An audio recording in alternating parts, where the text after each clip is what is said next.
నమస్కారం sir. Sir Raghuramakrishnaraju గారికి సంబంధించిన ఒక వీడియో సోషల్ మీడియాలో వైరల్ అవుతుందంట. అందులో ఆయన జగన్మోహన్ రెడ్డి గారికి సారీ చెప్పినట్టుగా ఉందంట.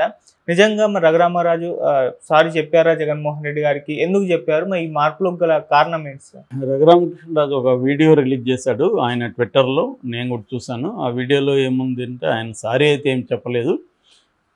ఆయన ఏం చెప్పాడంటే, నేను గతంలో జగన్ని వాడు వీడన్న సందర్భాలు ఉన్నాయి, అది నన్ను చంపాలని ప్రయత్నిస్తున్నారు అన్న ఆవేశంలో బాధలో అలాగా మాట్లాడాను. అయితే అది కరెక్ట్ కాదు. నేను ఇప్పటి నుంచి ఆయన్ను గారు అనే పిలుస్తాను, జగన్మోహన్ రెడ్డి గారనే సంబోధిస్తాను. ఆయన నాకంటే వయసులో చిన్నవాడు కావచ్చు, నాకు బాగా దగ్గరైన మిత్రుడి కొడుకు కావచ్చు, అయినప్పటికీ కూడా నేను ఆయననే సంబోధిస్తాను అనేది చెప్పాడు. ఇది నిజానికి ఒక చాలామందికి షాక్. నిజానికి జగన్ మొన్న అసెంబ్లీలో ఈయన వెళ్ళి చేతులు పట్టుకొని మాట్లాడి మీరు రోజు అసెంబ్లీకి రావాలి అని చెప్పడం, తర్వాత వయ్యవల కేసుని నాకు జగన్ పక్కన సీటు కేటాయించండి అని అడగడం, ఇవన్నీ ఆశ్చర్యాన్ని రేకెత్తించాయి. ఎందుకంటే జగన్కి నెంబర్ 1 ఎనిమి కానీ నెంబర్ 1 ఇది కానీ ఎవరు అంటే ఆంధ్ర రాజకీయాల్లో ఈయనే ముందు నుంచి కూడా. ఎందుకంటే జగన్ మీద ఎవరు కూడా ఇంత కన్సిస్టెంట్గా రోజువారీ అందరికీ విచిత్రం వేసే పరిస్థితుల్లో ఆయన రోజు అసలు ఏంట్రా ఈ గోళాన్ని కూడా చాలామంది అనుకున్నారు. చాలామంది అప్రిషియేట్ చేశారు ఆయన్ని. ఇంత పట్టు విడవకుండా రాజుగారు ఎలా చేస్తున్నారు అని చాలామంది ఆశ్చర్యపోయారు. చాలామంది ఇదేంటి, ఇది నీ పని అది కాదు కదా. నేను కూడా విమర్శించాను ఒక వీడియోలో. ఎంపీగా ఆయన ప్రధాన కర్తవ్యం ఏంటి? వాళ్ళ నియోజకవర్గానికి హెల్ప్ చేయాలి. అది చేస్తూ ఇంకేమైనా చేయొచ్చు. అది చేయకుండా వేరే కారణాలతో ఆయన చేశాడు. అది చేయకపోవడానికి ఆయన చెప్పేది ఏంటంటే, నాకు ఇక్కడికి వస్తే ప్రాణాపాయ ప్రమాదం ఉంది. ప్రాణాపాయ ప్రమాదం ఎందుకు తెచ్చుకున్నాడు? ఈయన అలా విమర్శించడం వల్లే కదా. సో కానీ జగన్ అయితే గతంలో సిఐడి వాళ్ళ ద్వారా ఆయన అరెస్ట్ చేయడం అయితే కరెక్ట్ కాదు ఖచ్చితంగా. ఎందుకంటే అతను రాజకీయంగా విమర్శలు చేస్తున్నాడు. జగన్ కూడా రాజకీయంగానే ఎదుర్కోవాలి తప్ప, నీ చేతిలో అధికారం ఉంది కాబట్టి దాన్ని దుర్వినియోగం చేసి సిఐడిని రఘురామకృష్ణరాజు మీద ప్రయోగించడం, కొట్టారో లేదో మనకు తెలియదు, కానీ ఆయన కొట్టారని ఆరోపిస్తున్నాడు. పోలీసులు కొట్టడం అయితే సాధారణమైన విషయం, అదేమీ విచిత్రం కాదు.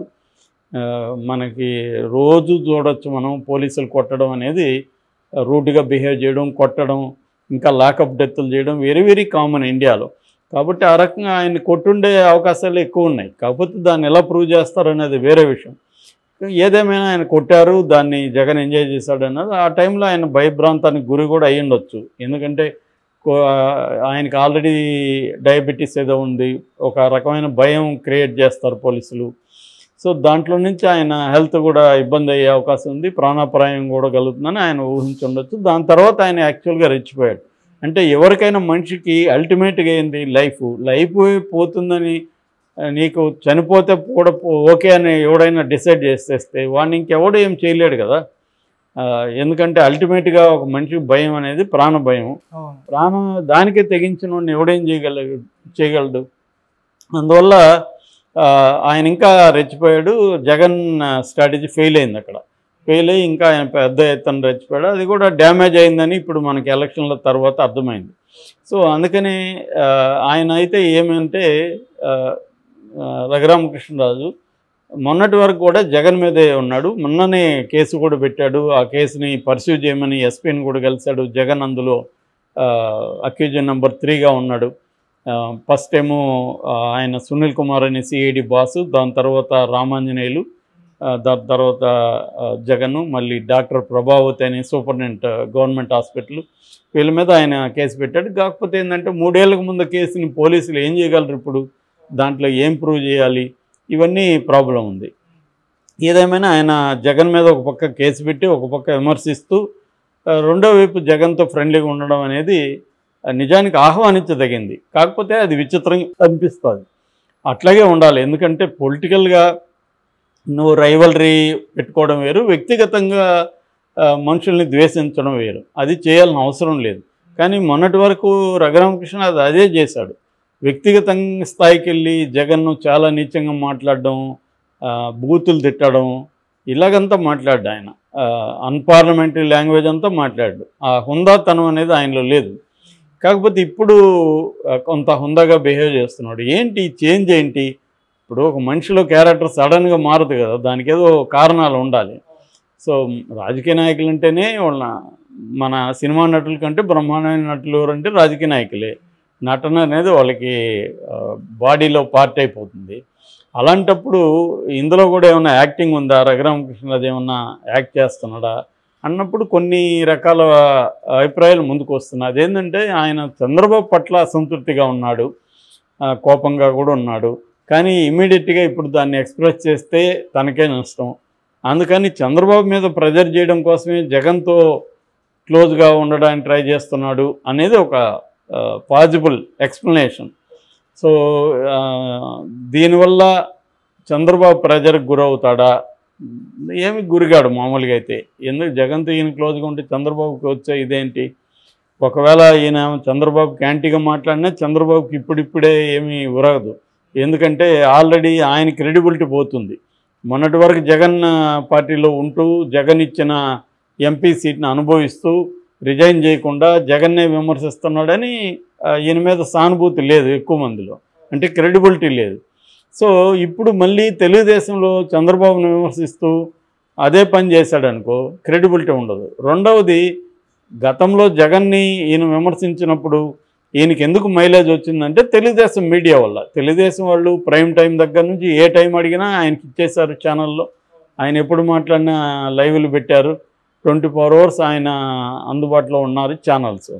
అందువల్ల ఆయనకి ఎలివేషన్ డైలీ వచ్చింది. ఇవాళ వైసీపీ అది చేయదు అలాగా. ఎందుకంటే చేయదని ఏం లేదు, చేస్తారు. కానీ వైసీపీకి ఉన్న మీడియా అంత పవర్ఫుల్ కాదు తెలుగుదేశం మీడియాతో పోలిస్తే. సాక్షి ఏదైనా చేయాలి, ఇంకా TV9 NTV వాళ్ళు ఎవరు చేయరు. సో సాక్షి కూడా ఇలాగా చేస్తారని నేను అనుకోను. ఎందుకంటే గతంలో జగన్ కూడా ఇలాగే విమర్శించాడు కదా, ఆ కోపం వాళ్ళకు కూడా ఉంటుంది కదా. ఇప్పుడు మళ్ళీ వాళ్ళు లేపలేరు కదా. ఇవన్నీ రఘురామకృష్ణరాజుకి తెలియవా? తెలుసు.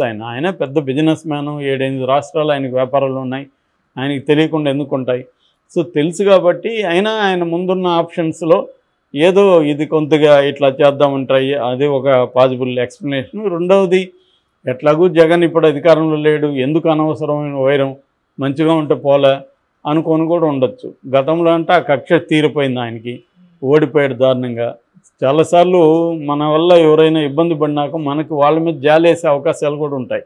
అరే పాపం అప్పుడంటే ఏదో ఎగిరాళ్ళే పాపం అనుకొని వదిలేయండిరా వాడిని అని, చచ్చి బతుకుతున్నాడు ఇంకా వదిలేయండి అనేవాళ్ళు కూడా చాలామంది ఉంటారు. అలాగా కూడా అయిపోయింది. జగన్ని మనం బాగానే దెబ్బతీసాము, 11 మందికి పరిమితం అయిపోయాడు. ఇప్పుడు జగన్ కేసులు వ్యవహారాలు తిరుగుతున్నాడు, ఎందుకు ఇప్పుడు మనకి జగన్తో వైరం అని కూడా అనుకోవచ్చు. సో లేదు, రేపు మళ్ళీ జగన్ అధికారంలోకి రావచ్చేమో, నేను చంద్రబాబుతో ఉంటే నాకు ఉపయోగం లేదేమో, మళ్ళీ జగన్తో కూడా మంచిగా ఉంటే రేపు పొద్దున్నే షిఫ్ట్ అవ్వాలనుకుంటే మంచిదే కదా అని కూడా ఆయన ముందు చూపుతా కూడా అనుకోవచ్చు. ఏ కారణాల వల్ల అయినా ఆయనలో అయితే ఈ మార్పు అయితే క్లియర్గా కనబడుతుంది. ఒక రకంగా ఇండైరెక్ట్గా సారీ చెప్పడమే, అది డైరెక్ట్గా చెప్పలేదు కానీ ఇండైరెక్ట్గా చెప్పినట్టే. లేకపోతే ఆయనకి అది రిలీజ్ చేయాల్సిన అవసరం ఉంది. నేను గతంలో వీడు అన్నాను, ఈ కారణాలతో అన్నాను, ఇప్పటి నుంచి ఆయన్ని గారు అంటాను, ఇవన్నీ ఎందుకు ఎక్స్ప్లెనేషన్ ఇవ్వాల్సిన అవసరం ఏమొచ్చింది ఆయనకి? అంటే ఒక రకంగా సారీ చెప్తున్నట్టు, ఇంకొక రకంగా నేను జగన్తో మంచిగా ఉంటాను అని సిగ్నల్ చంద్రబాబు పంపిస్తున్నట్టు. ఎందుకంటే చంద్రబాబు మీద కూడా ఆయన ఆల్రెడీ నెగిటివ్గా స్టార్ట్ చేశాడు. చంద్రబాబుకి కొన్ని కులాలంటే భయం ఉంది, కొన్ని కులాలంటే ఇష్టం ఉండదు. సో భయం ఉన్న కులాలకి ఆయన పదవులు ఇస్తాడు, తనకి ఇష్టం లేని కులాలకి ఇవ్వడు. బ్రాహ్మణులకు ఇవ్వలేదు, క్షత్రియులు 5-6 మంది ఉంటే క్షత్రియులకు కూడా మంత్రి పదవులు ఇవ్వలేదని మాట్లాడాడు. అంటే తనకి ఇవ్వలేదని బాధ ఉంది, అది న్యాయమైంది కూడా. ఎందుకంటే ఆయన చంద్రబాబుకి బ్రహ్మాండంగా ఉపయోగపడ్డాడు తెలుగుదేశానికి. ఖచ్చితంగా చంద్రబాబుకు ఆ మోరల్ రెస్పాన్సిబిలిటీ అయితే ఉంది, ఆయనకి ఏదన్నా ఇవ్వాలి. సీటు కూడా ఆయన కోరుకున్న ఎంపీ సీటు ఇప్పించలేదు. చంద్రబాబు అనుకుంటే ఇప్పించుండేవాడు, కానీ ఇప్పించలేదు. అప్పుడు కూడా ఈయన ఆక్రోశం ఎక్స్ప్రెస్ చేశాడు. ఫైనల్గా ఏదో ఉండి ఇచ్చాడు, మొత్తానికి గెలిచాడు. ఇప్పుడు కనీసం ఆయనకి ఏదో ఒక పదవి అయితే ఈయన ఇవ్వాలి, ఎందుకంటే మోరల్ రెస్పాన్సిబిలిటీ ఈయనకు ఉంది. కానీ చంద్రబాబు ఆయనకున్న ఇబ్బందులు ఆయనకున్నాయి. ఎందుకంటే విపరీతంగా ఎక్కువ మంది ఉండడం, దీనివల్ల చంద్రబాబు అందరికీ న్యాయం చేయాలంటే కష్టమవుతుంది. సో అందువల్ల చంద్రబాబు ఇబ్బందులు చంద్రబాబుకు ఉన్నాయి. ఒక పక్క జనసేనకి ఇవ్వాలి, బీజేపీ వాళ్ళకి ఇవ్వాలి. మొత్తం ఎక్కువ 164 మంది ఎమ్మెల్యేలు ఉన్నారు. అందరికీ ఇవ్వాలంటే ఏమున్నాయి? సో ఈ ఇబ్బందులు చంద్రబాబుకు ఉంటాయి. మరి ఈ కాంట్రడిక్టరీ సిచ్యువేషన్లో రఘురామకృష్ణరాజు నెక్స్ట్ స్టెప్ ఏంటి అనేది మనం చూడాలి.